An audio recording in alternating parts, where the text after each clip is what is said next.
ஹே நண்பர்களே, நம்ம சேனலுக்கு உங்களை அன்புடன் வரவேற்கிறேன். இன்னைக்கு நாம் கேட்கப் போகும் audio book the heart Sutra. The heart Sutra.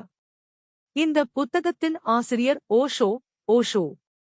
இந்த ஆடியோ புக்கில் இந்த புத்தகத்தின் முழு சாரத்தையும் மெதுவாகவும் ஆழமாகவும் வாழ்க்கை உதாரணங்களோடும் ஒரு தமிழ் யூடியூப் ஆடியோ புக் பாணியில் புரிந்து கொள்ளப் போகிறோம். முதலில் இந்த புத்தகத்தில் இருக்கும் தலைப்புகள் அனைத்தையும் ஒருமுறை பார்த்துக் கொள்வோம். அதற்குப் பிறகு ஒவ்வொரு தலைப்பையும் தனித்தனியாக மிகவும் ஆழமாக விளக்கப் போகிறோம்.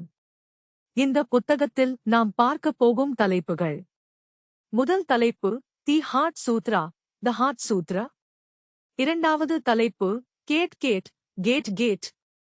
மூன்றாவது தலைப்பு உருவமே வெறுமே, ஃபார்ம் இஸ் எம்ப்டினஸ்.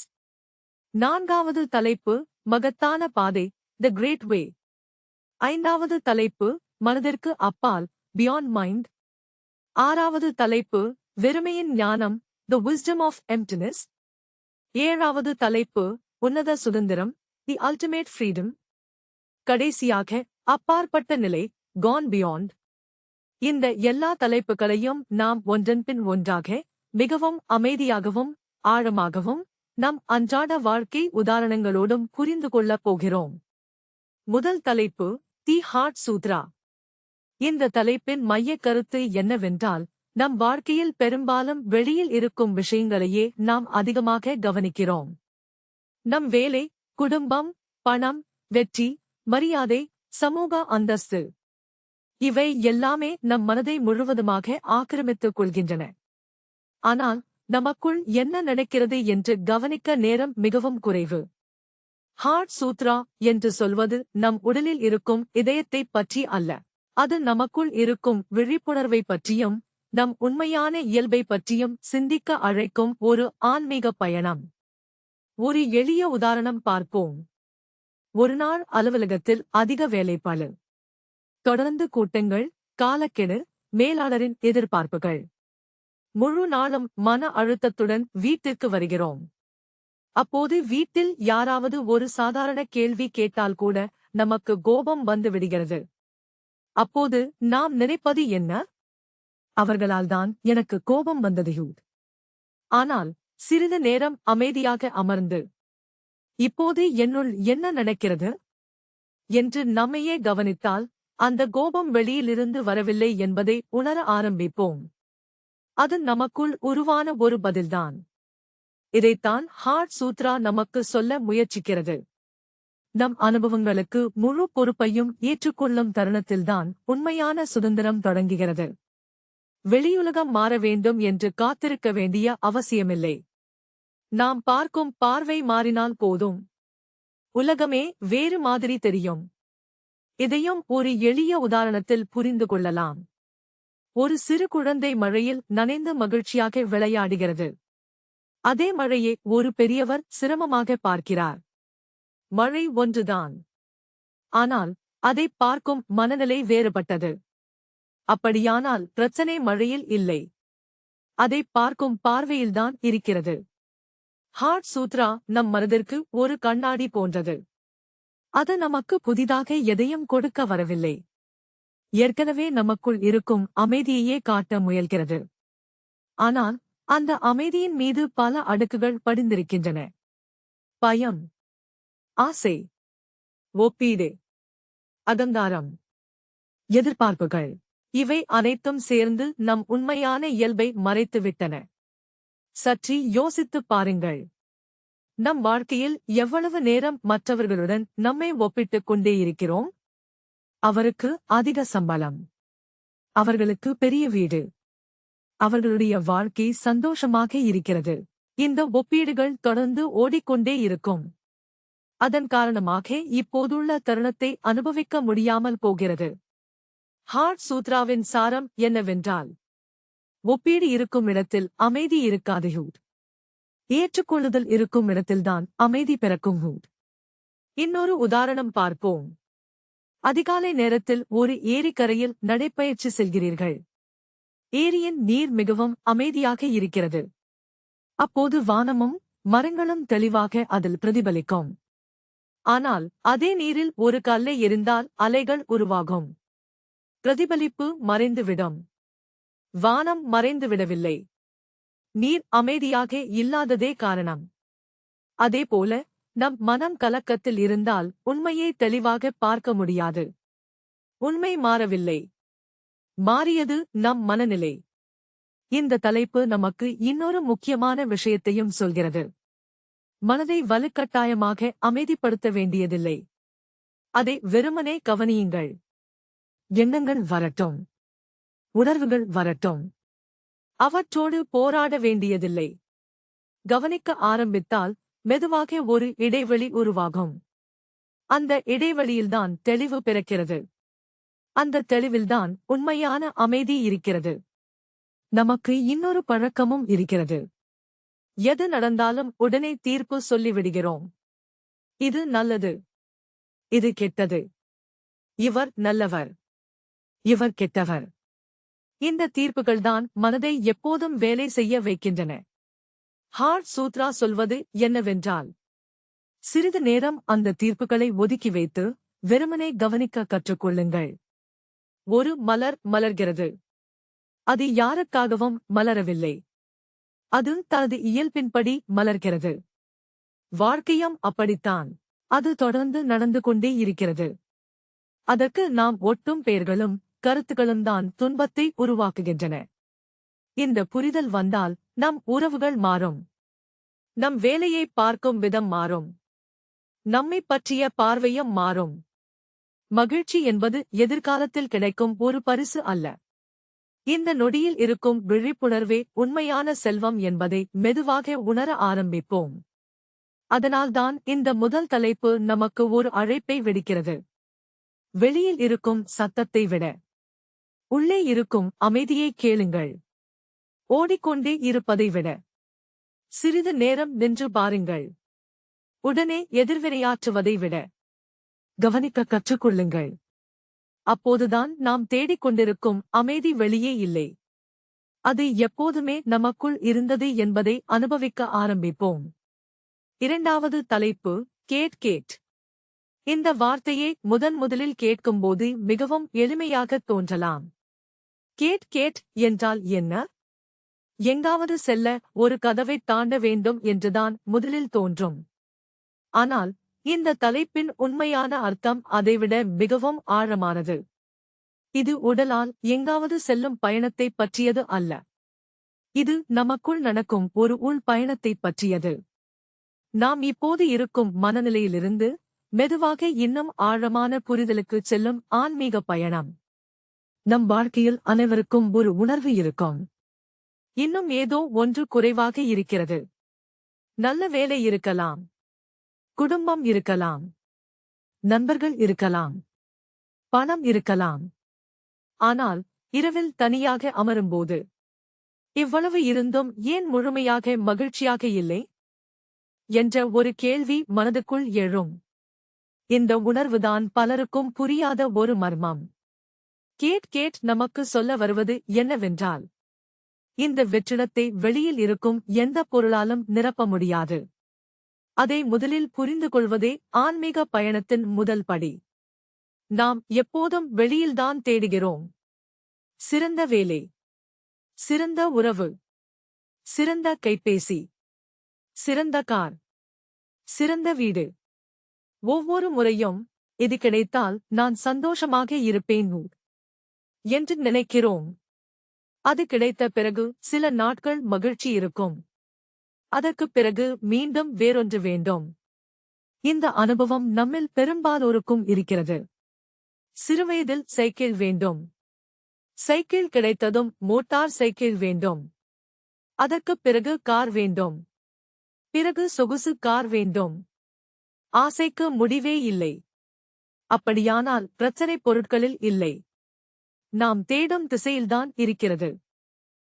கேட் நமக்கு சொல்லுவது, வெளியே ஓடிக்கொண்டிருப்பதை சிறிது நிறுத்திவிட்டு உள்ளே ஒரு அடி எடுத்து வையுங்கள். அதுவே முதல் கதவு. ஒரு மாணவன் தேர்வுக்கு தயாராகிறான் என்று நினைத்துக் கொள்ளுங்கள். அவன் புத்தகத்தின் அட்டையை சுத்தம் செய்கிறான். பேனாக்களை ஒழுங்காக அடுக்குகிறான். வாயை அலங்கரிக்கிறான். மேசையை சுத்தம் செய்கிறான். ஆனால் புத்தகத்தை திறந்து படிக்கத் தொடங்குவதில்லை. தேர்வு முடிவில் ஏமாற்றம்தான் இருக்கும். நம் வாழ்க்கையும் சில நேரங்களில் இப்படித்தான் இருக்கிறது. தயாரிப்புகள் அதிகம். உண்மையான மாற்றம் மிகவும் குறைவு. இந்த தலைப்பு நமக்கு சொல்வது, உண்மையான பயணம் நமக்குள் தொடங்க வேண்டும். இன்னொரு உதாரணம் பார்ப்போம். ஒரு கைபேசியின் திரையில் கைரேகைகள் படிந்திருந்தால் திரை மங்கலாகத் தெரியும். அதைத் துடைத்தவுடன் படம் தெளிவாகத் தெரியும். திரையில் இருக்கும் படம் மாறவில்லை. அழுக்குதான் நீங்கியது. அதேபோல் நம் விழிப்புணர்வு எப்போதும் தெளிவாகத்தான் இருக்கிறது. ஆனால் அகங்காரம், பயம், கோபம், பொறாமை, எதிர்பார்ப்பு போன்ற மன அடுக்குகள் அந்த தெளிவை மறைத்து விடுகின்றன. கேட் என்பது இந்த அடுக்குகளை ஒவ்வொன்றாக அகற்றும் ஒரு உள் பயணத்தை குறிக்கிறது. வாழ்க்கையில் பயம் மிகவும் சாதாரணமானது. தோல்வி பயம், நிராகரிப்பு பயம், எதிர்கால பயம், உடல்நலப் பயம். இந்த பயங்கள்தான் நம் சுதந்திரத்தை மெதுவாக பறித்துவிடுகின்றன. பயம் இருக்கும்போது நாம் வாழ்வதில்லை. வெறுமனே உயிர் பிழைத்துக் கொண்டிருக்கிறோம். ஒரு நாள் சைக்கிள் ஓட்டக் கற்றுக்கொள்ளும் குழந்தையை நினைத்துப் பாருங்கள். விழுந்து விடுவோமோ என்ற பயத்தில் உடல் முழுவதும் இறுக்கமாக இருக்கும். அப்படி இறுக்கமாக இருந்தால் சமநிலை வராது. சிறிது தளர்ந்த பிறகுதான் சமநிலை இயல்பாக உருவாகும். வாழ்க்கையும் அதே போலத்தான். பயத்தை இறுகப் பற்றிக் கொண்டிருந்தால் நம் இயல்பான ஓட்டம் மறைந்துவிடும். கேட் சொல்லும் முக்கியமான செய்தி இதுதான். ஒவ்வொரு பயத்தையும் அமைதியாக கவனியுங்கள். அதைத் தவிர்க்க முயற்சிக்காதீர்கள். அதை அடக்கவும் வேண்டாம். வெறுமனே பாருங்கள். ஆம், இப்போது பயம் வந்திருக்கிறது யூத். அவ்வளவுதான். அதுவும் ஒரு உணர்வு. அதுவும் வந்து போய்விடும். இதை உணர ஆரம்பித்தவுடன் பயம் நம் எஜமானன் அல்ல. அது ஒரு தற்காலிக விருந்தினர் மட்டும்தான் என்பதை நம்மால் புரிந்து கொள்ள முடியும். நம்ம அகங்காரத்தைப் பற்றியும் கொஞ்சம் யோசிக்கலாம். அகங்காரம் என்றால் பெரிய அளவில் தற்பெருமை காட்டுவதோ மற்றவர்களை அவமதிப்பதோ மட்டும் இல்லை. நான் சொல்வதுதான் சரியூ, என்னுடைய கருத்துதான் இறுதியூ, என்னை யாரும் புரிந்து கொள்ளவில்லையூ. இப்படிப்பட்ட நுண்ணிய எண்ணங்கள் கூட அகங்காரத்தின் வெளிப்பாடுகள்தான். ஒரு குடும்பத்தில் 2 பேர் ஒரு விஷயத்தைப் பற்றி விவாதிக்கிறார்கள் என்று நினைத்துக் கொள்ளுங்கள். அவர்கள் இருவரின் நோக்கமும் பிரச்சனைக்கு தீர்வு காண்பதாக இல்லாமல் நான் தான் ஜெயிக்க வேண்டும் என்பதாக மாறிவிடுகிறது. விவாதம் முடிந்த பிறகும் யாருக்கும் மன அமைதி இருக்காது. அகங்காரம் வெற்றி பெற்றிருக்கலாம், ஆனால் அந்த உறவு தோல்வியடைந்திருக்கும். கேட் நமக்குச் சொல்லும் ஒரு முக்கியமான பாடம் என்னவென்றால், சில நேரங்களில் வெற்றி பெறுவதை விட மற்றவரை புரிந்து கொள்ள கற்றுக்கொள்ளுங்கள். அப்போது மனம் மிகவும் இலகுவாக இருக்கும். இன்னொரு முக்கியமான விஷயம், விட்டுவிடும் மனப்பான்மை, லெட்டிங் கோ டுட். நம்மில் பலர் கடந்த காலத்தை மிகவும் இறுக்கமாக பற்றிக் கொண்டு வாழ்கிறோம். யாரோ சொன்ன ஒரு வார்த்தை, ஒரு துரோகம், ஒரு தோல்வி, ஒரு அவமானம், இவற்றை மீண்டும் மீண்டும் மனதில் ஓட்டிக்கொண்டே இருப்போம். நம் மூளைக்குள் பழைய திரைப்படம் ஒன்று இடைவிடாமல் ஓடிக்கொண்டே இருக்கும். ஒரு கற்பனை செய்து பாருங்கள். நீங்கள் ஒரு கனமான சூட்கேஸை தூக்கிக் கொண்டு மலை ஏற வேண்டும். சிறிது தூரம் நடந்தாலே சோர்வாகிவிடுவீர்கள். அந்தச் சூட்கேஸை கீழே வைத்துவிட்டால் பயணம் மிகவும் எளிதாகிவிடும். ஆனால் சிலர் அதை விடவே மாட்டார்கள். இது என்னுடையது யூத் என்று இறுக்கமாக பிடித்துக் கொண்டு இருப்பார்கள். கடந்த கால நினைவுகளும் சில நேரங்களில் அந்தச் சூட்கேஸைப் போலத்தான். அதை சுமந்து செல்வதா அல்லது கீழே வைத்து விடுவதா, அது நம் தேர்வு. ஆனால் அதன் பாரத்தை சுமப்பது நாம்தான். கேட் நமக்குச் சொல்லும் சாரம் என்னவென்றால், ஒவ்வொரு அடியிலும் தேவையற்ற பாரங்களை கொஞ்சம் கொஞ்சமாக இறக்கி வைக்க ஆரம்பியுங்கள். அப்போது பயணம் மிகவும் இலகுவாக இருக்கும். இதை அன்றாட வாழ்க்கையில் நடைமுறைப்படுத்த பெரிய தியான முறைகள் தேவையில்லை. காலை தேநீர் குடிக்கும்போது அதன் சுவையை முழுமையாக உணருங்கள். அப்போது கைபேசியை எடுத்து தொடர்ந்து பார்க்காதீர்கள். ஒரு நண்பர் பேசும்போது முழு கவனத்துடன் கேளுங்கள். உணவு சாப்பிடும்போது அவசரப்படாமல் ரசித்து சாப்பிடுங்கள். ஒரு மரத்தை பார்த்தால் 2 நிமிடம் அமைதியாக அதை பார்த்து கொண்டே இருங்கள். இப்படிப்பட்ட சிறிய விழிப்புணர்வு தருணங்கள்தான் நம்மை அடுத்த கதவை நோக்கி அழைத்துச் செல்லும். மெதுவாக நமக்கு புரிய ஆரம்பிக்கும். மகிழ்ச்சி என்பது ஒரு இலக்கு அல்ல. அதுவே இந்த பயணம். அமைதி என்பது எதிர்காலத்தில் கிடைக்கப் போவதல்ல. அது இந்த நொடியிலேயே இருக்கிறது. அதை நாம் கவனிக்காமல் இருப்பதுதான் பிரச்சனை. அதனால்தான் கேட் கேட் என்பது ஒரு மந்திரச் சொல் அல்ல. அது ஒரு அழைப்பு. இன்னும் கொஞ்சம் முன்னே வாயு. இன்னும் கொஞ்சம் ஆழமாகப் பார்ஹு. இன்னும் கொஞ்சம் உண்மையை அனுபவியு என்று அழைக்கும் ஒரு ஆன்மீக அழைப்பு. ஒவ்வொரு அடியும் வெளியிலிருந்து உள்ளே செல்லும் பயணம். ஒவ்வொரு கதவும் பயத்திலிருந்து சுதந்திரத்தை நோக்கிச் செல்லும் பாதை. ஒவ்வொரு நகர்வும் குழப்பத்திலிருந்து தெளிவை நோக்கிச் செல்லும் மாற்றம். இப்படி நம் பயணம் மெதுவாக தொடரும்போது நாம் தேடிக்கொண்டிருந்த பதில் வெளியே இல்லை. அது எப்போதுமே நமக்குள் இருந்தது என்பதை நாமே உணர ஆரம்பிப்போம். 3வது தலைப்பு, உருவமே வெறுமே, ஃபார்ம் இஸ் எம்ப்டினஸ். இந்த தலைப்பின் பெயரை முதலில் கேட்கும்போது கொஞ்சம் குழப்பமாக இருக்கலாம். உருவமே வெறுமே என்றால் என்ன? ஒரு பொருள் இருக்கிறது என்றால் அது எப்படி வெறுமையாக இருக்க முடியும்? அல்லது வெறுமே என்றால் எதுவுமே இல்லை என்பதா? இதுதான் பலருக்கும் முதலில் எழும் சந்தேகம்.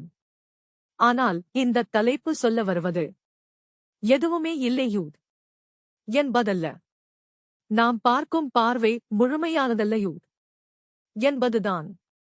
நம் வாழ்க்கையில் நாம் பார்க்கும் ஒவ்வொரு விஷயமும் நிரந்தரமானது என்று நம்புகிறோம்.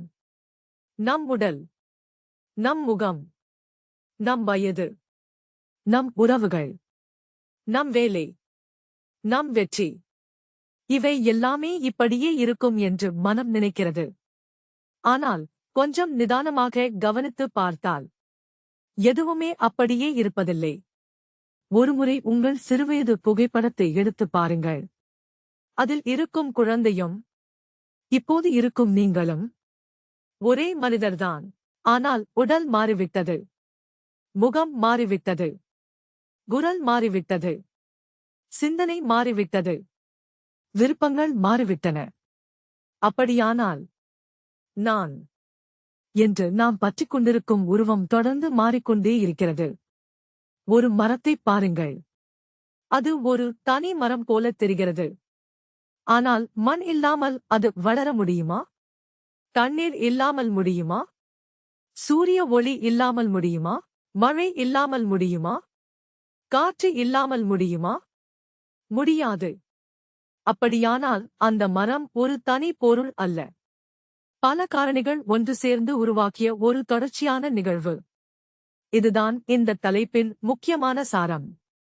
நாம் பார்க்கும் எல்லா உருவங்களும் தனித்தனியாக இருப்பதில்லை. அவை அனைத்தும் ஒன்றோடொன்று இணைந்திருக்கின்றன. ஒரு எளிய தேநீர் கோப்பை உதாரணத்தை பார்ப்போம். காலையில் நீங்கள் தேநீர் குடிக்கிறீர்கள். கோப்பையை பார்த்தால் அது ஒரு சாதாரண கோப்பை போல தெரியும். ஆனால் அதை உருவாக்க எத்தனை பேரின் பங்களிப்பு இருக்கிறது?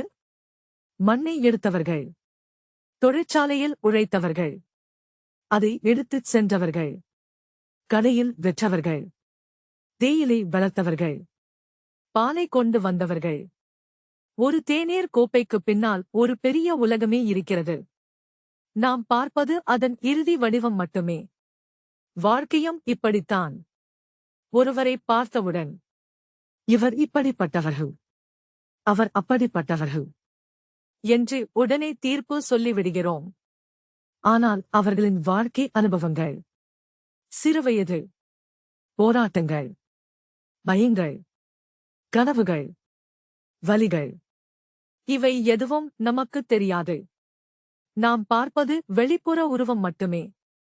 அதற்குப் பின்னால் மிகப்பெரிய ஒரு பின்னணி இருக்கிறது. உருவமே வெறுமை என்று சொல்வதன் அர்த்தம், இந்த உருவத்திற்கு தனித்து நிற்கும் சுய இருப்பு இல்லை என்பதுதான். வெறுமை என்றால் தனித்த இருப்பு இல்லாத தன்மையூ. ஒரு உணர்ச்சிபூர்வமான உதாரணம் பார்ப்போம். ஒரு தாய் தனது குழந்தையின் மீது அளவில்லா அன்பு வைத்திருக்கிறார். குழந்தை பள்ளிக்கு செல்லும் முதல் நாளில் அவர் உணர்ச்சிவசப்படுகிறார். குழந்தை வளர வளர தாயின் பங்கும் மாறுகிறது. பிறகு கல்லூரி, வேலை, திருமணம், ஒவ்வொரு நிலையிலும் அந்த உறவின் வெளிப்பாடு மாறிக்கொண்டே இருக்கும். அன்பு மறைந்துவிடவில்லை, அதை வெளிப்படுத்தும் வடிவம்தான் மாறுகிறது. நம் பிரச்சனை என்னவென்றால், பழைய வடிவத்தை பற்றிக் கொண்டு இருப்பதுதான். மாற்றத்தை ஏற்றுக்கொள்வது நமக்கு கடினமாகிறது. ஒரு பலூனை நினைத்துப் பாருங்கள். அதன் உள்ளே காற்று நிரம்பியிருக்கிறது. நாம் பலூனைத்தான் பார்க்கிறோம். ஆனால் பலூனுக்கு மதிப்பு தருவது ரப்பரா, அல்லது அதன் உள்ளே இருக்கும் காலி இடமா? அந்த வெற்றிடம் இல்லை என்றால் பலூனுக்கு வடிவமே இருக்காது.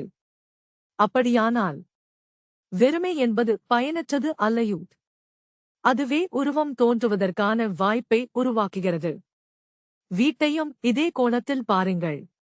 வீடு என்றால் சுவர்கள்தான் என்று சொல்ல முடியுமா? இல்லை. சுவர்கள் மட்டுமே இருந்தால் அது ஒரு சிறைச்சாலை போல இருக்கும். அதன் உள்ளே இருக்கும் காலி அறைகள்தான் நமக்கு பயன்படுகின்றன. கதவு, ஜன்னல், திறந்த இடம், இவை அனைத்தும் வெற்றிடத்தின் மதிப்பைத்தான் காட்டுகின்றன.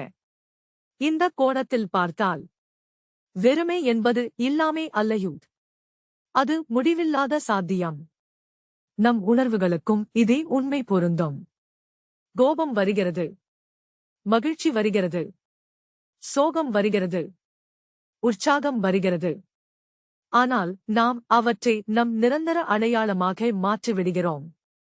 நான் கோபக்காரன் ஹூட், நான் பலவீனமானவன் ஹூட், நான் அதிர்ஷ்டம் இல்லாதவன் ஹூட். ஆனால் உண்மையில் உணர்வுகள் எல்லாமே வானிலை போல. காலையில் வெயில், மாலையில் மழை, இரவில் குளிர்ந்த காற்று. வானிலை மாறிக்கொண்டே இருக்கும். ஆனால் வானம் மாறுகிறதா? இல்லை. நம் விழிப்புணர்வு வானத்தைப் போன்றது. நம் உணர்வுகள் வானிலையே போன்றவை. இதை புரிந்து கொள்ளும்போது உணர்வுகளைப் பற்றிய பயம் குறைய ஆரம்பிக்கும். கோபம் வந்தால் இதுவும் கடந்து போய்விடும் ஹூட் என்று தெரியும். சோகம் வந்தால் இதுவும் நிரந்தரமல்லையோ என்று புரியும். ஒரு நதியை பாருங்கள். அதை ஒரே நதி என்று அழைக்கிறோம். ஆனால் ஒவ்வொரு நொடியும் அதன் நீர் மாறிக்கொண்டே இருக்கிறது. புதிய நீர் வருகிறது, பழைய நீர் சென்று விடுகிறது. நதியின் பெயர் மட்டுமே அதேபோல இருக்கிறது. அதேபோல நம் உடலில் உள்ள செல்கள் தொடர்ந்து மாறிக்கொண்டே இருக்கின்றன. எண்ணங்கள் மாறுகின்றன, அனுபவங்கள் மாறுகின்றன. ஆனால் நாம் ஒரு நிலையான அடையாளத்தை உருவாக்கி அதையே பாதுகாத்துக் கொண்டு வாழ்கிறோம். இந்த தலைப்பு நமக்குச் சொல்லுவது மிகவும் எளிமையானது. வாழ்க்கை என்பது ஓட்டம். அதை உறைய வைத்து நிறுத்த முயற்சிக்காதீர்கள். உறவுகளில் இந்த புரிதல் மிகவும் முக்கியமானது. பள்ளிக்காலத்தில் இருந்த நண்பர் 20 ஆண்டுகளுக்குப் பிறகும் அதேபோல் இருக்க வேண்டும் என்று எதிர்பார்க்க முடியுமா? முடியாது. அவரின் அனுபவங்கள் மாறிவிட்டன. முன்னுரிமைகள் மாறிவிட்டன. வாழ்க்கை மாறிவிட்டது. நாமும் மாறிவிட்டோம். மாற்றம் என்பது இயற்கையானது. நமக்கான துன்பம் மாற்றத்தில் இல்லை, மாற்றத்தை எதிர்ப்பதில்தான் இருக்கிறது. கடற்கரைக்குச் சென்றால் அலைகள் வந்து மணலில் இருக்கும் காலடி தடங்களை அழித்துவிடும். எவ்வளவு முயன்றாலும் அதை தடுக்க முடியாது. கடலுக்கு அது இயல்பு. வாழ்க்கைக்கும் மாற்றம் இயல்புதான். உருவமே வெறுமை சொல்லும் சாரம் என்னவென்றால், எதையும் இறுக்கமாக பற்றிக்கொண்டு இருக்க வேண்டாம். இந்த நொடியின் அழகை முழுமையாக அனுபவியுங்கள். அதே நேரத்தில் இதுவும் மாறிவிடும் என்பதை ஏற்றுக்கொள்ளுங்கள். அப்போது பயம் குறையும். இதை அன்றாட வாழ்க்கையில் பயிற்சி செய்ய ஒரு எளிய வழி இருக்கிறது. ஒரு மலர் மலரும்போது அதை ரசித்துப் பாருங்கள். நாளை அது வாடிவிடும் என்று தெரிந்திருந்தாலும் இன்று அது அழகாக இருக்கிறது. அதை முழுமையாக அனுபவியுங்கள். யாரோ ஒருவருடன் பேசும்போது முழு கவனத்துடன் கேளுங்கள். இந்த தருணம் மீண்டும் இதேபோல் திரும்பி வராது. அதனால்தான் நிகழ்காலத்திற்கு மதிப்பு கொடுங்கள். மெதுவாக இந்த புரிதல் வளர ஆரம்பித்தால் பற்று குறையும், உரிமை உணர்வு குறையும், பயம் குறையும், அகங்காரம் குறையும். வாழ்க்கையை கட்டுப்படுத்த முயற்சிப்பதற்கு பதிலாக வாழ்க்கையின் இயல்பான ஓட்டத்தோடு இணைந்து வாழக் கற்றுக்கொள்வோம். அதனால்தான் இந்த தலைப்பு சொல்லும் மிக முக்கியமான செய்தி இதுதான். நாம் பார்க்கும் எல்லா உருவங்களும் தற்காலிகமானவை. எல்லா வடிவங்களும் தொடர்ந்து மாறிக்கொண்டே இருக்கின்றன. ஆனால் இந்த எல்லா மாற்றங்களுக்கும் பின்னால் அமைதியாக இருக்கும் விழிப்புணர்வே உண்மையானது. அதை அனுபவிக்க ஆரம்பித்தால் மாற்றம் நமக்கு எதிரி அல்ல.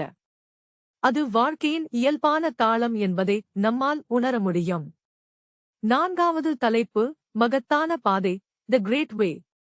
தி கிரேட் வே என்று கேட்டவுடன் ஒரு மிகப்பெரிய ஆன்மீக பாதை, மிகவும் கடினமான சாதனை, அல்லது மலையின் உச்சிக்குச் சென்று தியானம் செய்ய வேண்டிய வாழ்க்கை, இப்படிப்பட்ட ஒரு கற்பனை நம் மனதில் தோன்றலாம். ஆனால் இந்த தலைப்பின் உண்மையான சாரம் அதற்கு நேர்மாறானது. வாழ்க்கையில் அசாதாரணமான எதையும் செய்ய வேண்டும் என்று இது சொல்லவில்லை. சாதாரணமாக இருக்கும் ஒவ்வொரு நொடியையும் முழு விழிப்புணர்வுடன் வாழுங்கள் என்பதைத்தான் இது சொல்லுகிறது. அதுவே தி கிரேட் வே, மகத்தான பாதையு. நாம் எல்லாரும் ஒரு இலக்கை மட்டுமே நோக்கி வாழும் வாழ்க்கை வாழ்கிறோம். இந்த தேர்வு முடிந்தால் சந்தோஷம் ஹூ. இந்த பதவி உயர்வு கிடைத்தால் சந்தோஷம் ஹூ. இந்த கடன் முடிந்தால் நிம்மதி ஹூ. ஓய்வு பெற்ற பிறகுதான் ஓய்வாக வாழ முடியும் ஹூ. இப்படி எப்போதும் நம் மனம் எதிர்காலத்தை நோக்கியே ஓடிக்கொண்டிருக்கும். அதனால் இப்போது இருக்கும் இந்த நிமிடம் ஒரு காத்திருப்பு அறை போல மாறிவிடுகிறது. கொஞ்சம் யோசித்துப் பாருங்கள். சிறுவயதில் பள்ளி முடிந்தால் வாழ்க்கை அருமையாக இருக்கும் ஹூ என்று நினைத்தோம். பள்ளி முடிந்தது. பிறகு கல்லூரி. கல்லூரி முடிந்தது. வேலை, திருமணம், வீடு, குழந்தைகள், பொறுப்புகள். ஒவ்வொரு கட்டத்திலும் அடுத்த கட்டம்தான் உண்மையான வாழ்க்கையு என்று நினைத்தோம். ஆனால் உண்மையான வாழ்க்கை எப்போது தொடங்கியது? தி கிரேட் வே நமக்குச் சொல்லுவது, உண்மையான வாழ்க்கை எப்போதுமே இப்போதுதான் நடக்கிறது. அது எதிர்காலத்தில் இல்லை, கடந்த காலத்திலும் இல்லை. ஒரு ரயில் பயணத்தை கற்பனை செய்து பாருங்கள்.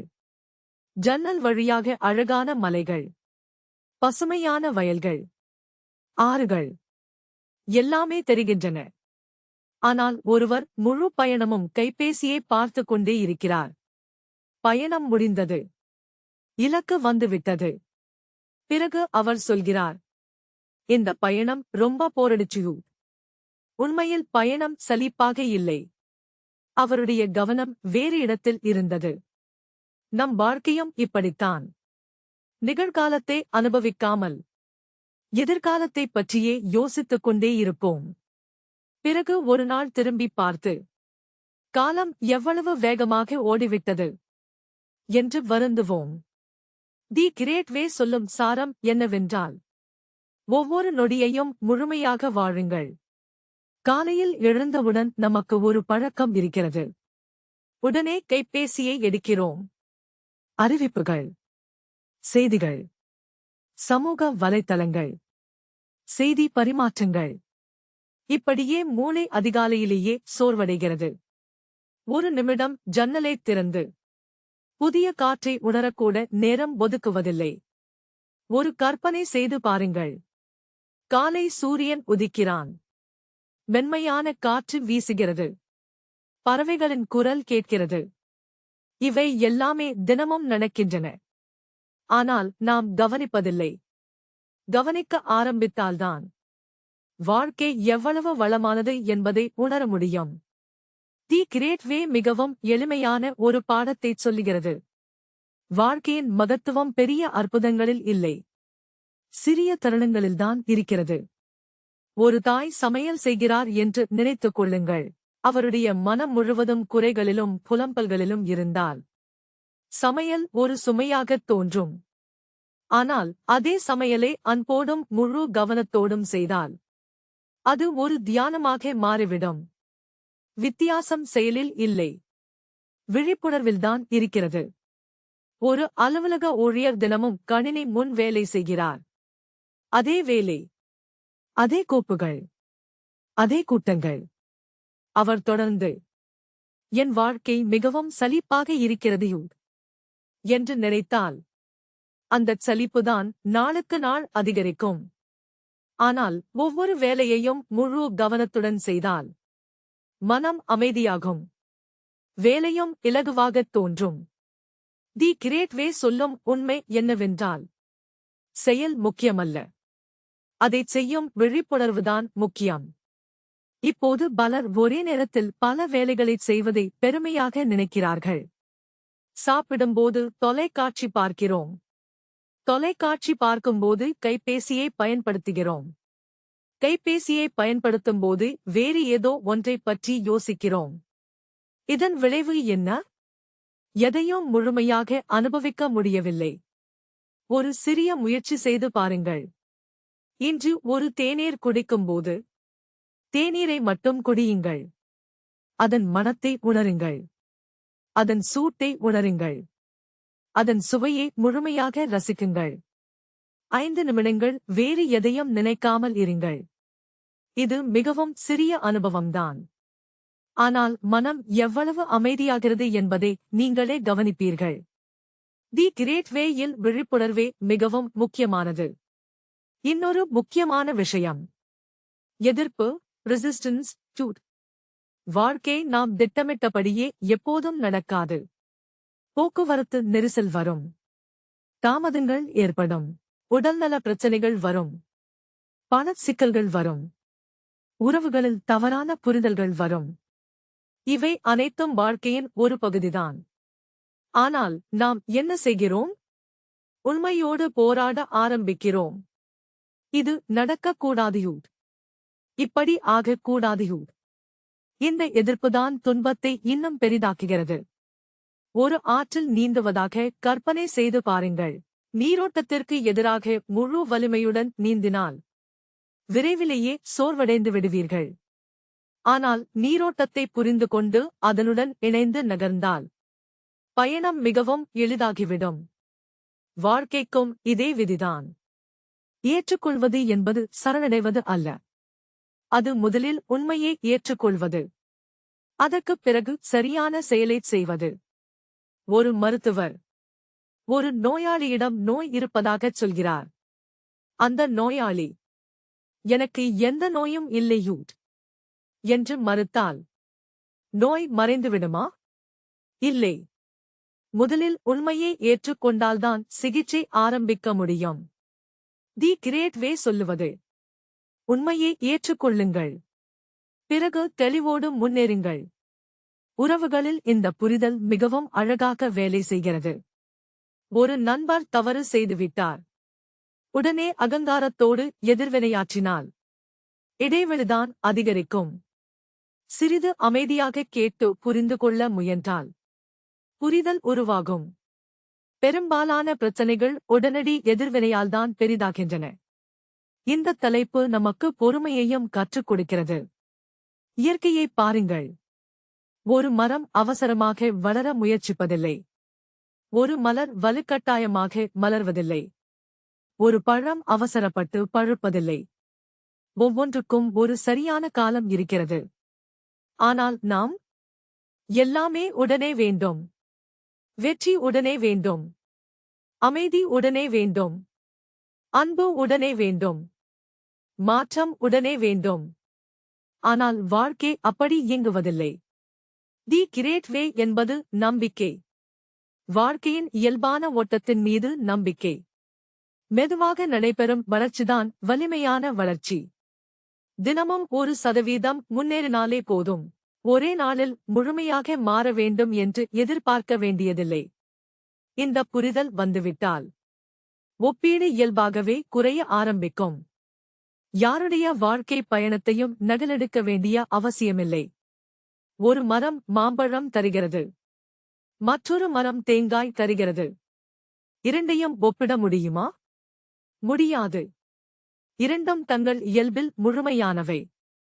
அதேபோல் நம் வாழ்க்கை பயணமும் தனித்துவமானது. தி கிரேட் வே நமக்குச் சொல்லும் மிகப்பெரிய செய்தி என்னவென்றால், வாழ்க்கையை ஒரு ஓட்டப் பந்தயமாக பார்க்காதீர்கள். அதை ஒரு நடனமாக பாருங்கள். நடனத்திற்கு ஒரு இலக்கு இல்லை. நடனமாடும் அனுபவம்தான் முக்கியம். அதேபோல வாழ்க்கையிலும் ஒவ்வொரு நொடியையும் விழிப்புணர்வோடும் ஏற்றுக்கொள்ளுதலோடும் நன்றியுணர்வோடும் வாழ ஆரம்பித்தால் அசாதாரணமான மகிழ்ச்சியை தேட வேண்டிய அவசியமே இருக்காது. சாதாரணமான வாழ்க்கையே அசாதாரணமான அனுபவமாக மாறிவிடும். அதுவே தி கிரேட் வே இன் உண்மையான சாரம். 5வது தலைப்பு, மனதிற்கு அப்பால், பியாண்ட் மைண்ட். இந்த தலைப்பு மிகவும் முக்கியமான ஒரு திருப்புமுறையாகும். இதுவரை நாம் விழிப்புணர்வு, வெறுமை, ஏற்றுக்கொள்ளுதல், நிகழ்காலம் ஆகியவற்றைப் பற்றி பார்த்தோம். இப்போது இந்த தலைப்பு நம் மனதைப் பற்றி பேசுகிறது. நம்மில் பெரும்பாலோருக்கு ஒரு பொதுவான நம்பிக்கை இருக்கிறது. நான் தான் என் மனம். என் எண்ணங்கள்தான் நான். ஆனால் பியாண்ட் மைண்ட் சொல்லுவது அது உண்மையல்ல. நாம் மனதைப் பயன்படுத்துகிறோம், ஆனால் நாம் மனம் அல்ல. சற்று அமைதியாக யோசித்துப் பாருங்கள். ஒரே நாளில் எத்தனை எண்ணங்கள் நமக்குள் தோன்றுகின்றன? காலையில் எழுந்தவுடன் இன்று என்ன வேலை? பிறகு காலை உணவு, போக்குவரத்து, அலுவலகம், குடும்பம், எதிர்காலம், பணம், உடல்நலம், நினைவுகள், வருத்தங்கள், திட்டங்கள். இப்படியே இடைவிடாமல் ஒரு வானொலி போல் மனம் பேசிக்கொண்டே இருக்கும். சில நேரங்களில் நாம் தனியாக ஒரு அறையில் அமைதியாக அமர்ந்திருப்போம். வெளியில் முழு அமைதி. ஆனால் உள்ளே ஆயிரக்கணக்கான குரல்கள். ஒரு எண்ணம் முடிவதற்குள் மற்றொரு எண்ணம் வந்துவிடும். இதுதான் நம் அன்றாட அனுபவம். பியாண்ட் மைண்ட் முதலில் நமக்கு புரிய வைக்க விரும்புவது என்னவென்றால், எண்ணங்கள் தோன்றுவது பிரச்சனை அல்ல. அந்த எண்ணங்களையே நம் அடையாளமாக எடுத்துக்கொள்வதுதான் பிரச்சனை. ஒரு எளிய உதாரணம் பார்ப்போம். சாலையோரத்தில் அமர்ந்து வாகனங்களை பார்த்துக் கொண்டிருக்கிறீர்கள் என்று கற்பனை செய்து பாருங்கள். கார் வருகிறது. இருசக்கர வாகனம் வருகிறது. பேருந்து வருகிறது. லாரி வருகிறது. நீங்கள் ஒவ்வொரு வாகனத்திலும் ஏறிச் செல்வீர்களா? இல்லை. வெறுமனே பார்த்துக் கொண்டிருப்பீர்கள். அதேபோல எண்ணங்களும் வாகனங்களைப் போன்றவை. அவை வரும், போகும். ஆனால் நாம் என்ன செய்கிறோம்? ஒவ்வொரு எண்ணத்திலும் ஏறி அதனோடு பயணம் செய்ய ஆரம்பித்து விடுகிறோம். நாளைக்கு நேர்காணல். என்ன ஆகுமோ என்ற எண்ணம் வந்தவுடன் பயம். கடந்த வருடம் நான் தோல்வியடைந்தேன் என்ற நினைவு வந்தவுடன் பழைய வருத்தங்கள். என் எதிர்காலம் பாதுகாப்பாக இருக்குமா என்ற எண்ணம் வந்தவுடன் பதற்றம். ஒரு எண்ணம் இன்னொரு எண்ணத்தை அழைக்கிறது. இறுதியில் நாம் அந்த ஓட்டத்தில் முழுமையாக சிக்கிக் கொள்கிறோம். பியாண்ட் மைண்ட் சொல்லுவது, சாலையோரத்தில் நின்று வாகனங்களை பார்ப்பவரைப் போல இருங்கள். எண்ணங்களை கவனியுங்கள். ஆனால் ஒவ்வொரு எண்ணத்திலும் ஏறிச் செல்லாதீர்கள். ஒரு திரையரங்கை கற்பனை செய்து பாருங்கள். திரையில் சண்டை காட்சி வருகிறது. காதல் காட்சி வருகிறது. சோகமான காட்சி வருகிறது. நகைச்சுவை காட்சி வருகிறது. படம் முடிந்து விடுகிறது. ஆனால் திரை என்ன ஆனது? அது மாறாமல் அப்படியே இருக்கிறது. தீ பற்றிய காட்சி வந்தாலும் திரை எரிவதில்லை. வெள்ளக் காட்சி வந்தாலும் திரை நனைவதில்லை. நம் விழிப்புணர்வு அந்த திரையை போன்றது. எண்ணங்களும் உணர்வுகளும் அந்த திரைப்பட காட்சிகளைப் போன்றவை. இதை புரிந்து கொள்ள ஆரம்பித்தால் வாழ்க்கை மிகவும் இலகுவாகிவிடும். நம் மனத்திற்கு ஒரு பழக்கம் இருக்கிறது. அது இடைவிடாமல் ஆராயும், ஒப்பிடும், தீர்ப்பு வழங்கும். அவர் ஏன் அப்படி சொன்னார்? நான் அப்படிச் சொல்லியிருக்கக் கூடாது. நாளைக்கு என்ன நடக்கும்? இப்படி நடந்தால்? இல்லையென்றால்? இப்படியே முடிவில்லாத உரையாடல். சற்று யோசித்துப் பாருங்கள். ஒரு பிரச்சனையை தீர்க்க சில நிமிடங்களே போதுமானது. ஆனால் அந்த பிரச்சனையைப் பற்றியே யோசிக்க நாம் பல மணி நேரங்களை செலவிடுகிறோம். பிரச்சனையை விட அதைப் பற்றிய சிந்தனைகள்தான் அதிகமாகிவிடுகின்றன. ஒரு மாணவன் தேர்வு எழுதி வெளியே வருகிறான்.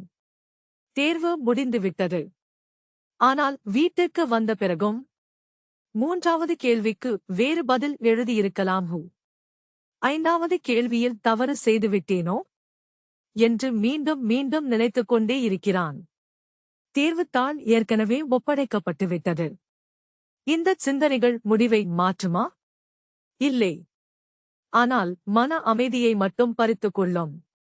பியாண்ட் மைண்ட் நமக்குச் சொல்லுவது, தேவைப்படும் நேரத்தில் சிந்தியுங்கள்.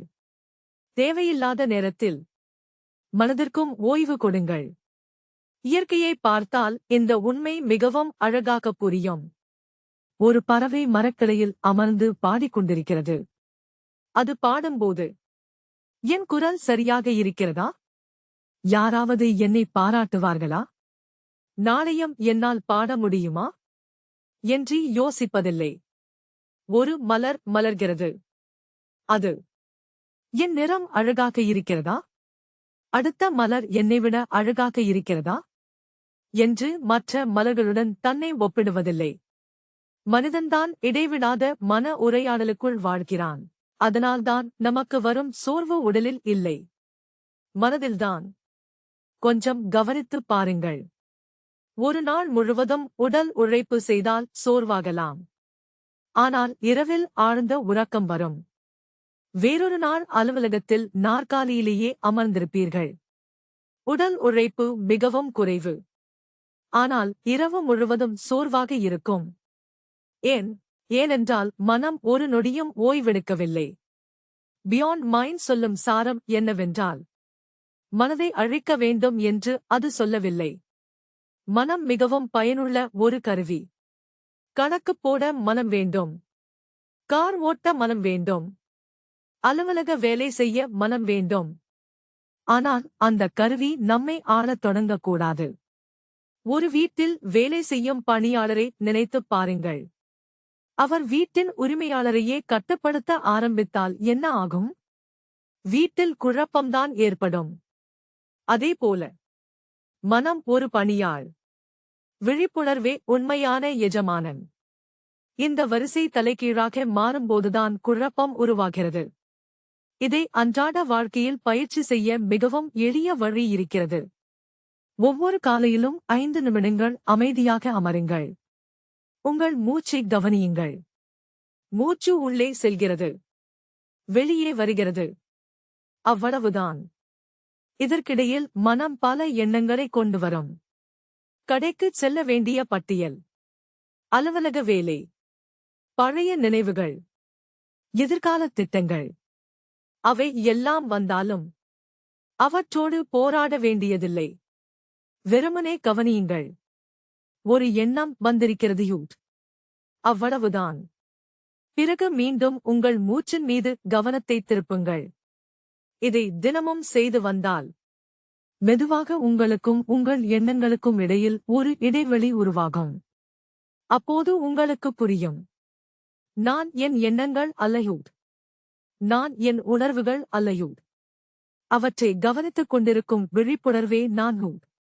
இந்த உணர்வு மிகவும் சக்தி வாய்ந்தது. ஒரு நண்பர் உங்களை விமர்சிக்கிறார் என்று வைத்துக் கொள்ளுங்கள். முன்பெல்லாம் உடனடியாக கோபம், விவாதம், வருத்தம், இப்படி எதிர்வினையாற்றியிருப்பீர்கள். ஆனால் விழிப்புணர்வு வளர்ந்த பிறகு முதலில் நீங்கள் கவனிப்பீர்கள், எனக்குள் கோபம் எழுகிறது. இந்த ஒரு வாக்கியத்தில்தான் மிகப்பெரிய மாற்றம் இருக்கிறது. கோபம்தான் நான் என்று இல்லை, எனக்குள் கோபம் வருகிறது என்று பார்க்க ஆரம்பிக்கிறீர்கள். அது ஒரு உணர்வு மட்டுமே. அதுவும் வந்துவிட்டு போய்விடும். இதை புரிந்து கொண்ட பிறகு உணர்வுகளை வலுக்கட்டாயமாக கட்டுப்படுத்த வேண்டிய அவசியம் குறைந்துவிடும்.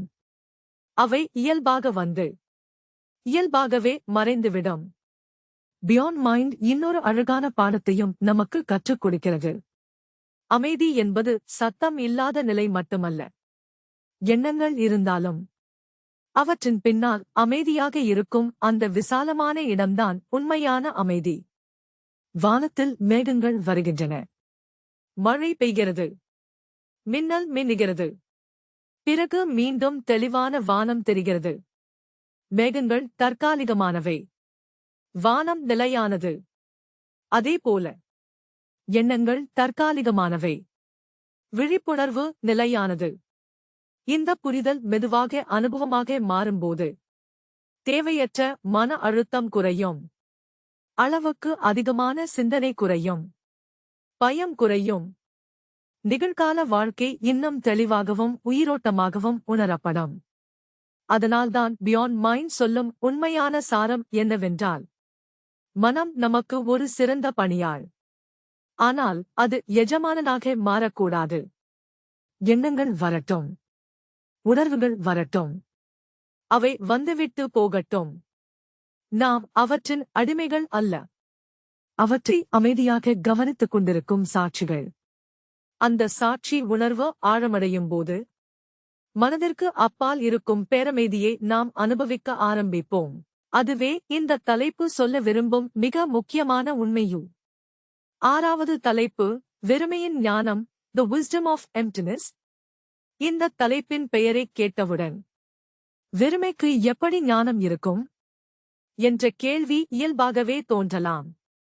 நம் அன்றாட வாழ்க்கையில் வெறுமை என்று சொன்னால் அதை ஏதோ ஒரு குறை அல்லது இல்லாமை என்று நினைத்துவிடுகிறோம். காலியான பணப்பை, காலியான அறை, காலியான பாட்டில், இப்படித்தான் நாம் புரிந்து கொள்கிறோம்.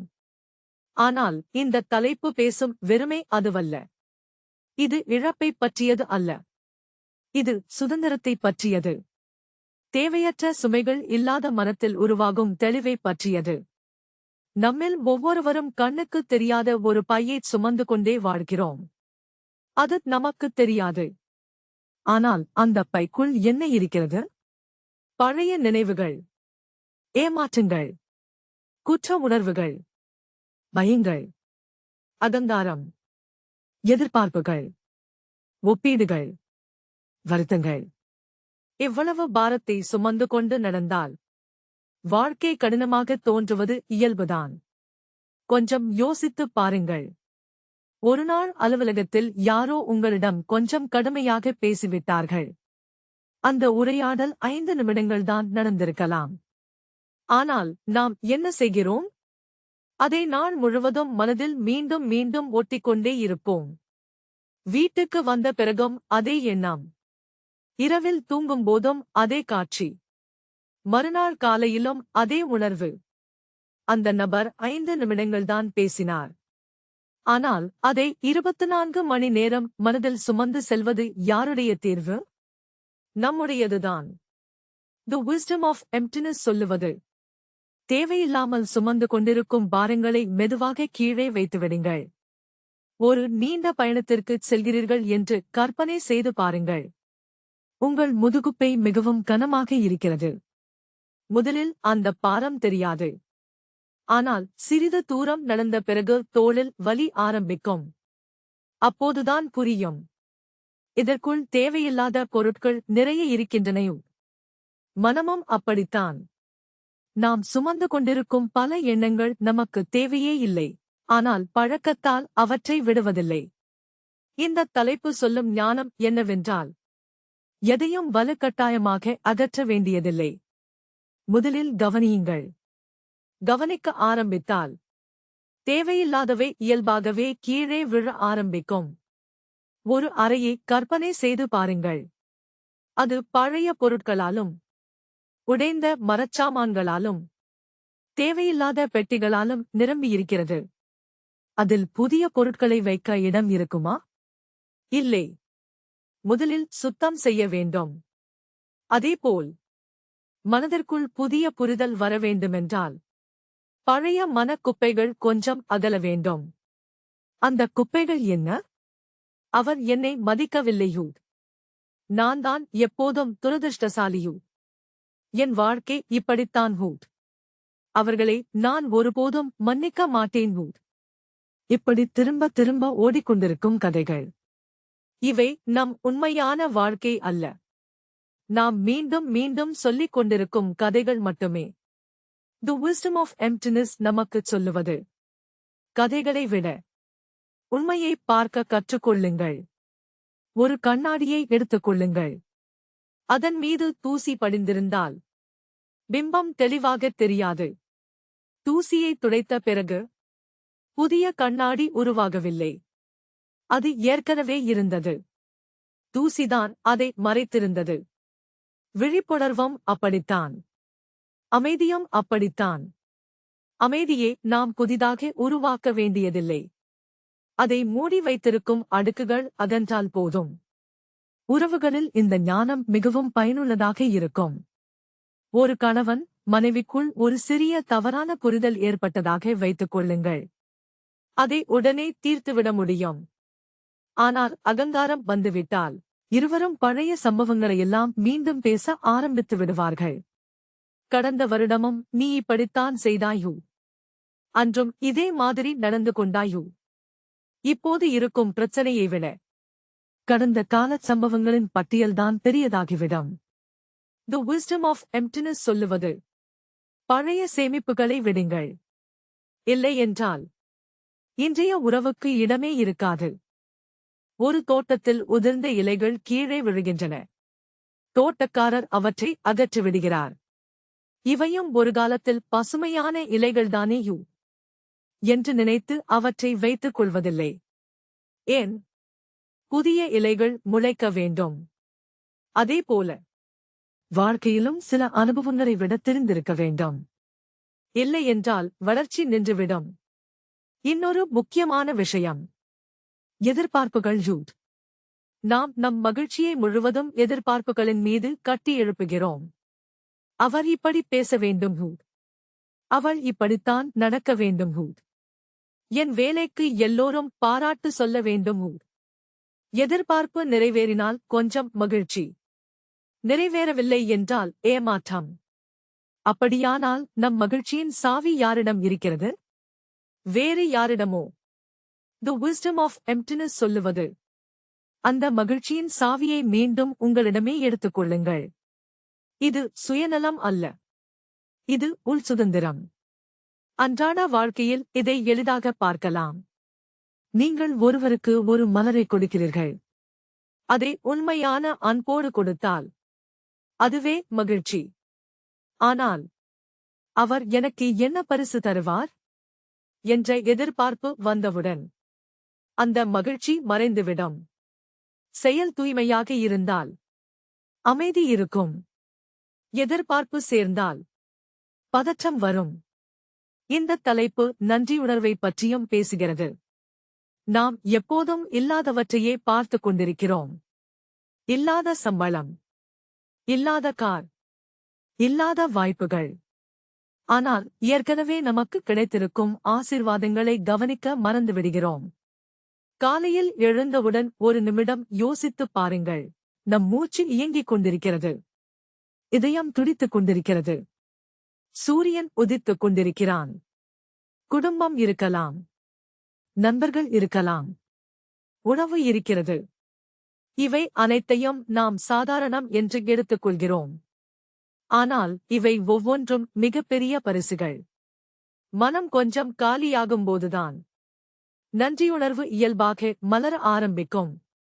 மனம் முழுவதும் ஒப்பீடுகளால் நிரம்பியிருந்தால் நன்றியுணர்விற்கு இடமே இருக்காது. ஒரு கண்ணாடி டம்ளரில் சேறு கலந்த தண்ணீர் நிரம்பியிருக்கிறது என்று நினைத்துக் கொள்ளுங்கள். அதில் சுத்தமான தண்ணீரை ஊற்றினாலும் உடனே தெளிவு வராது. சேறு கீழே அடங்க வேண்டும். அதேபோல நம் மனம் அமைதியாகத் தணிந்த பிறகுதான் உண்மையான ஞானம் வெளிப்பட ஆரம்பிக்கும். ஞானம் என்பது புத்தக அறிவு மட்டுமல்லையோ. ஞானம் என்பது ஒரு பட்டப்படிப்பு அல்ல. அது நிறைய தகவல்களை மனப்பாடம் செய்திருப்பதும் அல்ல. ஞானம் என்பது சரியான தருணத்தில் சரியான பார்வையுடன் வாழ்க்கையை பார்க்கும் திறன். ஒரு சிறிய குழந்தை சிரிக்கிறது. ஞானம் கொண்ட மனம் அந்தச் சிரிப்பை முழுமையாக ரசிக்கும். ஆனால் எப்போதும் பிஸியாக இருக்கும் மனம் அதை கவனிக்கக்கூட செய்யாது. மழை பெய்கிறது. ஞானம் கொண்ட மனம் அந்த மழையை அனுபவிக்கும். பிஸியான மனம் அதைப் பற்றி குறை சொல்லும். வித்தியாசம் உலகத்தில் இல்லை. வித்தியாசம் விழிப்புணர்வில்தான் இருக்கிறது. அன்றாட வாழ்க்கையில் இதை பயிற்சி செய்வது மிகவும் எளிது. ஒரு நாளில் சில நிமிடங்கள் எடுத்துக்கொண்டு, இன்று நான் தேவையில்லாமல் என்ன சுமந்து கொண்டிருக்கிறேன் என்று உங்களையே கேட்டுக்கொள்ளுங்கள். அது கோபமா, பயமா, குற்ற உணர்வா, ஒப்பீடா? அதை உடனடியாக நீக்க முயற்சி செய்ய வேண்டாம். வெறுமனே கவனியுங்கள்.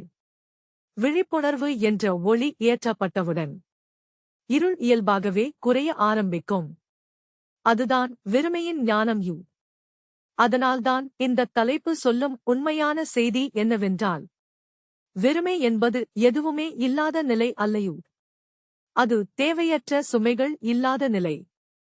அந்தச் சுமைகள் குறைய குறைய மனம் இலகுவாகும். மனம் இலகுவானால் தெளிவு பிறக்கும்.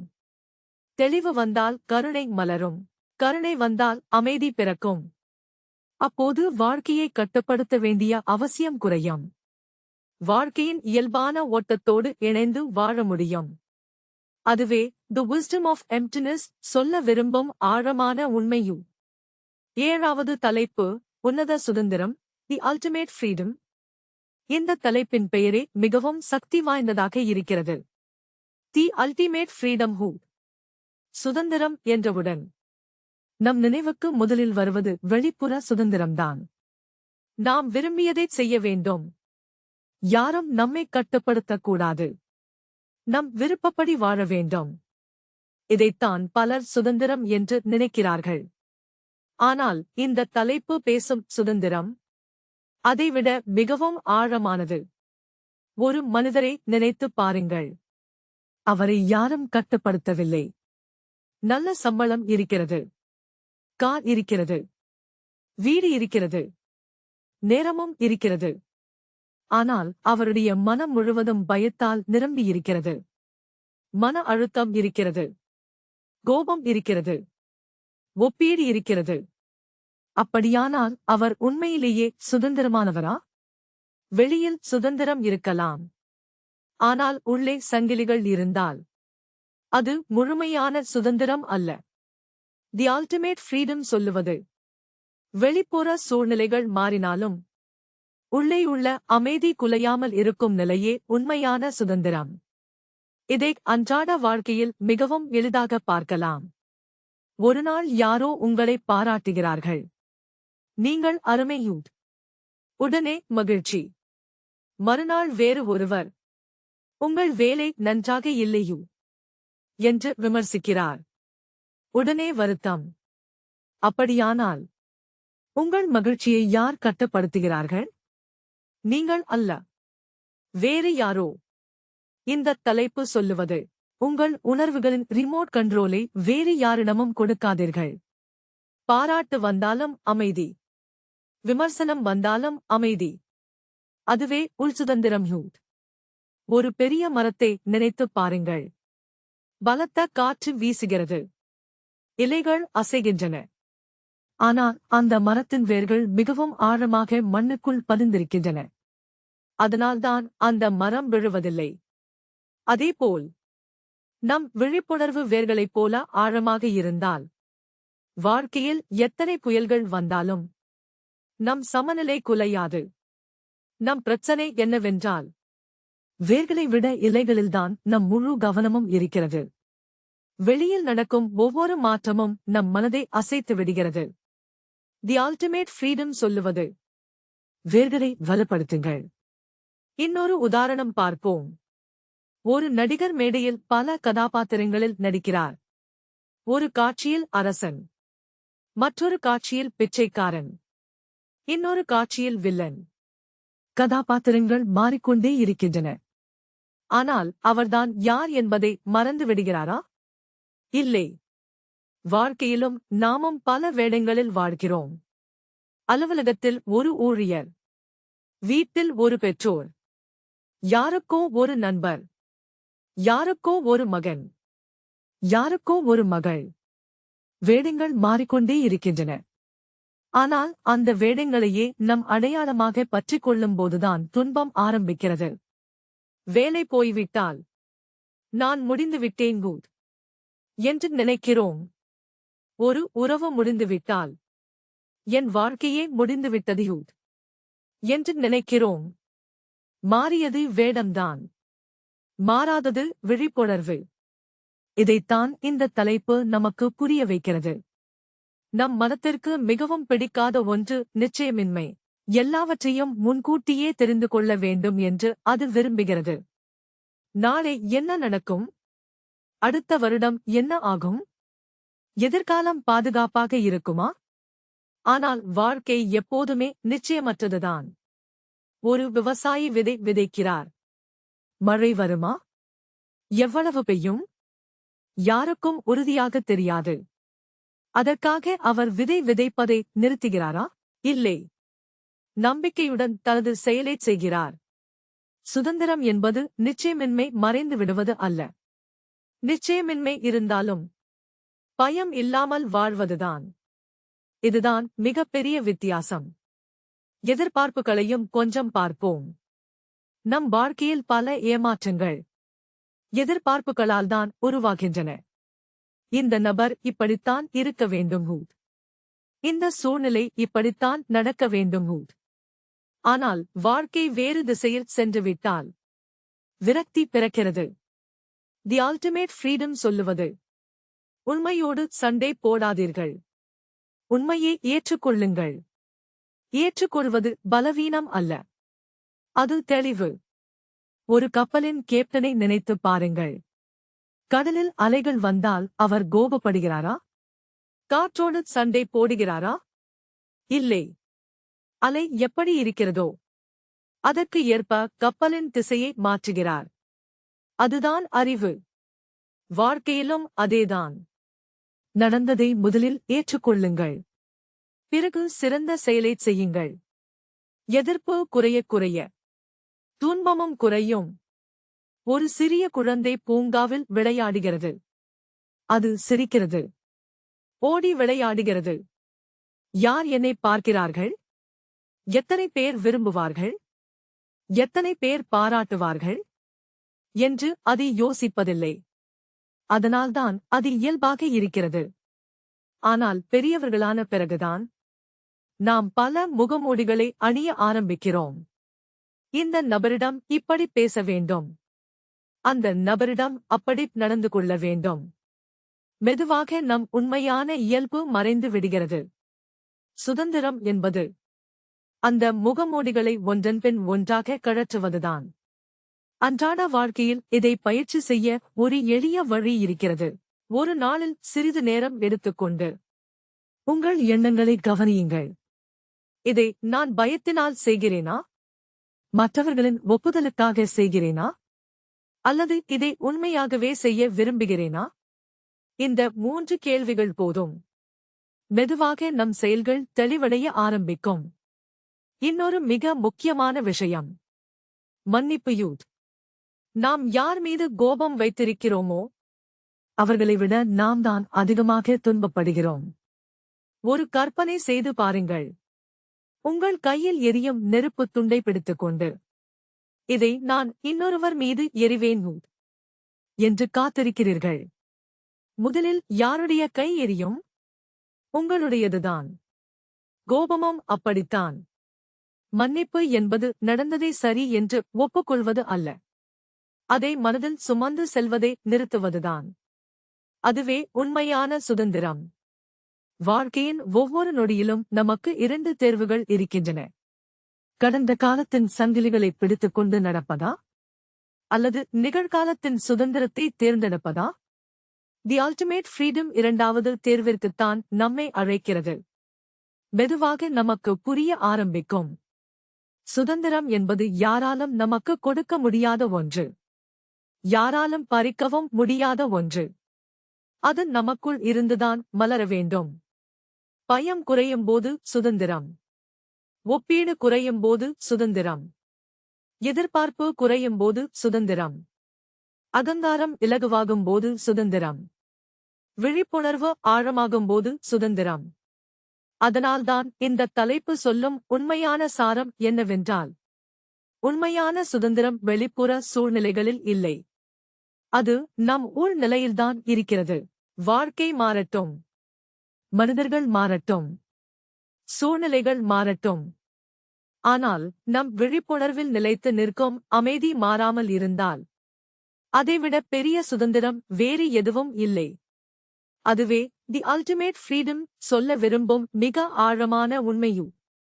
கடைசி தலைப்பு, அப்பாற்பட்ட நிலை, கான் பியாண்ட்.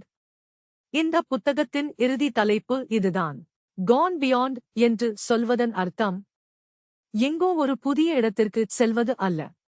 அது நமக்குள் நிகழும் முழுமையான மாற்றத்தை குறிக்கிறது. இது ஒரு இலக்கு அல்ல. இது ஒரு விழிப்புணர்வு. நாம் தேடிக்கொண்டிருந்த பதில் எப்போதுமே நமக்குள் இருந்தது என்பதை உணரும் அந்த தருணம்தான் கான் பியாண்ட். இந்த ஆடியோ புக்கில் முதல் தலைப்பிலிருந்து நாம் பல விஷயங்களை பார்த்தோம். விழிப்புணர்வைப் பற்றி அறிந்தோம். வெறுமையின் அர்த்தத்தை புரிந்து கொண்டோம். மனதை எப்படி கவனிப்பது என்பதை பார்த்தோம். உண்மையான சுதந்திரம் என்ன என்பதையும் உணர்ந்தோம்.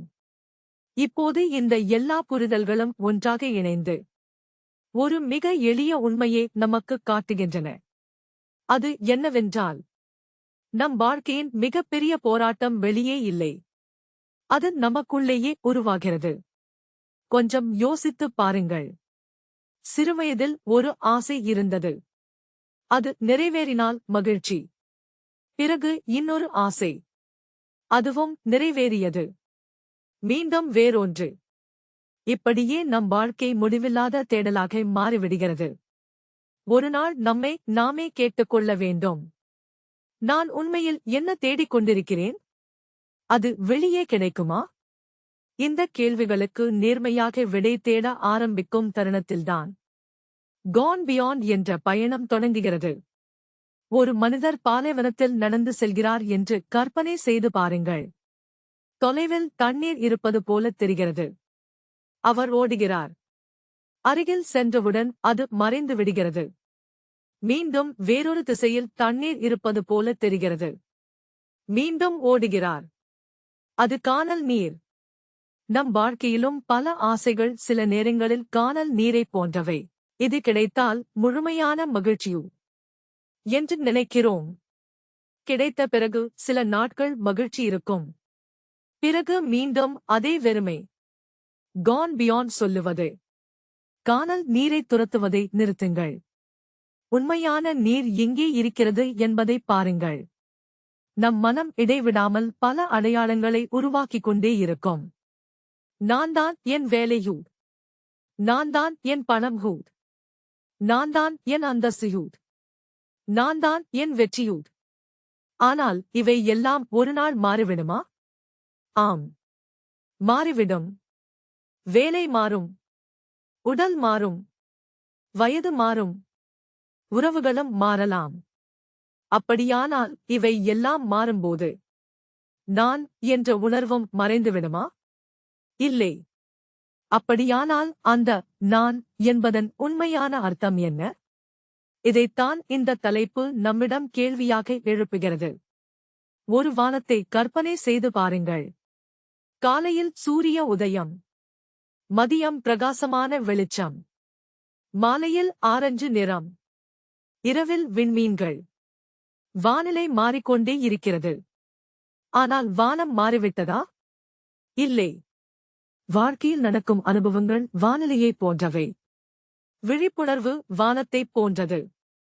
கான் பியாண்ட் என்றால் வானிலையோடு ஒன்றிப் போகாமல் வானத்தை உணர்வதே. இதை அன்றாட வாழ்க்கையில் மிகவும் நடைமுறையாக பயன்படுத்தலாம். அலுவலகத்தில் ஒரு பிரச்சனை வந்துவிட்டது என்று வைத்துக் கொள்ளுங்கள். முன்பெல்லாம் இருந்தால் முழு பதற்றம். இப்போது நீங்கள் சிறிது நேரம் அமைதியாக கவனிப்பீர்கள். ஒரு பிரச்சனை இருக்கிறது. சரி, இப்போது என்ன செய்யலாம் என்று யோசிப்பீர்கள். வித்தியாசத்தைப் பாருங்கள். உடனடி எதிர்வினையிலிருந்து பொறுப்பான பதிலுக்கு நகர்ந்துவிட்டீர்கள். அதுவே உண்மையான வளர்ச்சி. ஒரு உறவில் தவறான புரிதல் ஏற்பட்டால் உடனே அகங்காரத்துடன் பேசுவதற்கு பதிலாக ஒரு நிமிடம் அமைதியாக இருப்பீர்கள். இந்த கோபம் நிரந்தரமல்ல ஹூ. இந்த உணர்வும் கடந்து போய்விடும் ஹூ என்பதை நீங்கள் அறிவீர்கள். அதுவே ஞானம். ஒரு பெற்றோர் தனது குழந்தையை பார்த்துக் கொண்டிருக்கிறார். ஒரு நிமிடம் குழந்தை சிரிக்கிறது. அடுத்த நிமிடம் அழுகிறது. சிறிது நேரத்தில் மீண்டும் சிரிக்கிறது. அந்த பெற்றோருக்குத் தெரியும், இதுவும் கடந்து போய்விடும் ஹூ. அதேபோல விழிப்புணர்வு வளர்ந்த பிறகு நாமும் நம் உணர்வுகளை பார்க்க ஆரம்பிக்கிறோம். கோபம் வந்திருக்கிறது ஹூ. பயம் வந்திருக்கிறது ஹூ. மகிழ்ச்சி வந்திருக்கிறது ஹூ. இவை அனைத்தும் வந்து செல்கின்றன. நாம் அவற்றை அமைதியாக கவனித்துக் கொண்டிருக்கிறோம். கான் பியாண்ட் என்பதன் அர்த்தம் உணர்வுகள் மறைந்து விடுவது அல்ல, அவற்றின் அடிமையாக இல்லாமல் வாழ்வதுதான். இன்னொரு அழகான உதாரணம் பார்ப்போம். ஒரு இசைக்கலைஞர் இசையை வாசிக்கிறார்.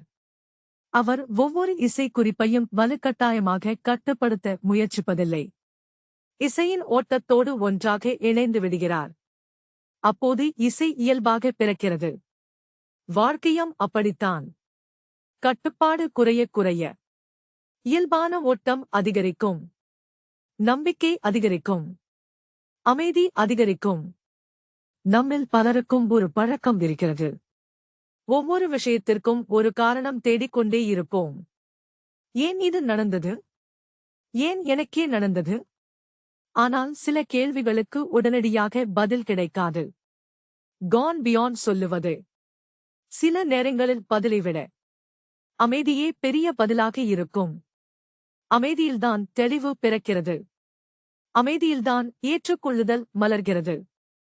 அமைதியில்தான் கருணை உருவாகிறது. ஒரு மரம் அனைவருக்கும் நிழல் தருகிறது. யார் நல்லவர், யார் கெட்டவர் என்று அது தீர்ப்பு சொல்லுவதில்லை. அது எல்லோருக்கும் சமமாக நிழல் தருகிறது. விழிப்புணர்வும் அப்படித்தான். அது யாரையும் பிரிப்பதில்லை, யாரையும் ஒப்பிடுவதில்லை. அது வெறுமனே இருக்கிறது. இந்த வெறுமனே இருப்பது என்பதுதான் நமக்கு மிகவும் கடினமான பயிற்சியாக தோன்றுகிறது. ஏனென்றால் நாம் எப்போதும் ஏதோ ஒன்றாக ஆகஸ்ட் வேண்டும் என்று ஓடிக்கொண்டே இருக்கிறோம். சிறந்த மனிதராக, வெற்றிகரமான மனிதராக, பணக்காரராக, புகழ்பெற்றவராக. ஆனால் கான் பியாண்ட் ஒரு சிறிய ரகசியத்தை நமக்குச் சொல்கிறது. முதலில் ஒரு முழுமையான மனிதராக இருங்கள். விழிப்புணர்வோடு இருங்கள். அன்போடு இருங்கள். கருணையோடு இருங்கள். அதற்குப் பிறகு வாழ்க்கை தானாகவே விரியும். மெதுவாக நமக்கு புரிய ஆரம்பிக்கும். அமைதி என்பது எதிர்காலத்தில் அடைய வேண்டிய சாதனை அல்ல. அன்பு என்பது நிபந்தனைகளால் கட்டுப்படுத்தப்படுவது அல்ல. சுதந்திரம் என்பது யாரோ கொடுக்கும் அனுமதி அல்ல. ஞானம் என்பது வெறும் தகவல்களின் தொகுப்பும் அல்ல. இவை அனைத்தும் விழிப்புணர்விலிருந்து இயல்பாக மலரும் பண்புகள். அதைத்தான் இந்த புத்தகத்தின் முழு பயணமும் நமக்கு காட்டுகிறது. ஒரு நதி கடலோடு கலக்கும்போது அந்த நதியின் பெயர் மறைந்து விடுகிறது. ஆனால் அதன் தண்ணீர் மறைந்து விடுகிறதா? இல்லை. அது இன்னும் பெரிய பெருங்கடலோடு ஒன்றாகி விடுகிறது. அதேபோல அகங்காரம் மெதுவாக கரைய ஆரம்பிக்கும்போது நம் வாழ்க்கை சிறியதாக மாறுவதில்லை. அது இன்னும் பெரிய புரிதலோடு இணைகிறது. அதுவே கான் பியாண்ட் யூ. நாம் தேடிக்கொண்டிருந்த அமைதி வெளியே இல்லை. நாம் தேடிக்கொண்டிருந்த சுதந்திரம் வெளியே இல்லை. நாம் தேடிக்கொண்டிருந்த ஞானம் வெளியே இல்லை. இத்தனை நாட்களாக நம் கவனம் வெளியிலேயே இருந்தது. இப்போது அது உள்ளே திரும்புகிறது. அந்த ஒரு மாற்றம்தான் இந்த புத்தகத்தின் மிக முக்கியமான சாரம். அந்த மாற்றம் நிகழ்ந்த பிறகு வாழ்க்கை மாறிவிடாது. அலுவலகம் இருக்கும், குடும்பம் இருக்கும், பொறுப்புகள் இருக்கும், வெற்றியும் வரும், தோல்வியும் வரும். ஆனால் இவை அனைத்திற்கும் நடுவில் நமக்குள் ஒரு ஆழமான அமைதி இருக்கும். அந்த அமைதியை யாராலும் பறிக்க முடியாது. அதுவே உண்மையான செல்வம். அதுவே இந்த பயணத்தின் இறுதி புரிதல், Gone Beyond You. அவ்வளவுதான் மக்களே. இன்றைய இந்த ஆடியோ புக்கில் தி ஹார்ட் சூத்ரா புத்தகத்தின் முழு சாரத்தையும் நாம் ஒன்றாக புரிந்து கொண்டோம். மீண்டும் உங்களை அடுத்த ஆடியோ புக்கில் சந்திக்கும் வரை மிக்க நன்றி. நன்றி. தேங்க்யூ. பாய் பாய்.